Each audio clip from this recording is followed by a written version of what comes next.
As for the Supreme Court, you just hope that there's someone who will just pack the shit out of that thing. Well, that's the thing is that I was really despairing before this week because I just kept thinking, we've all talked about this, is one of the big things that fucks Democrats, and this is partially because they don't want to change things and partially because they literally don't think that way.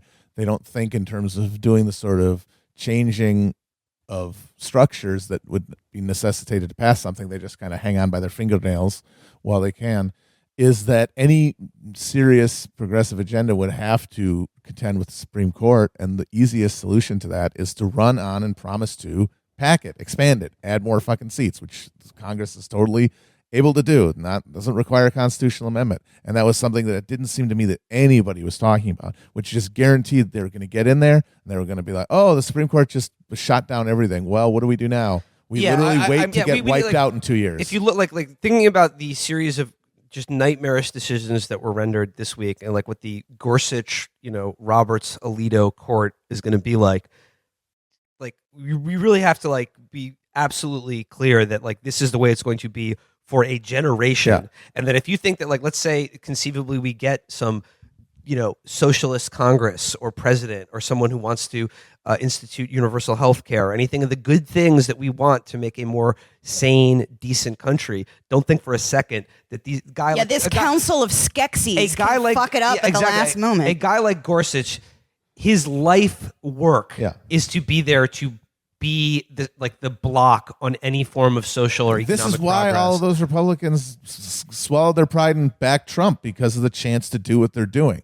So what I'm seeing is people are, in the wake of just this parade of awful decisions and then Kennedy's retirement, starting to actually talk about fucking packing the court. And so hopefully this becomes like abolish ICE, sort of a fringe position that gets pushed over and more over time into the mainstream, and it becomes a thing that serious candidates are going to basically have to endorse in order to be taken seriously. If you are a normal Democrat who is listening to this for some reason, not party leadership, because you're just a completely cynical person, a cockroach who will, if Eric Prince won a primary last night, you would be talking about how you're tilting in that direction. But the last 8 years of this country have shown they're going to call you whatever, no matter what you do. Obama passed a fucking Heritage Foundation Healthcare Reform Act, and they said it was year zero. Yeah. Then they, you made your appeals to moderate Republicans, and the 12 of them that exist in this world and all write in the media all have columns. They all fell in line, and it didn't mean fucking anything. They still voted for this fucking guy. You don't have to worry about a game of escalation with you playing the part. They're going to escalate it no matter what.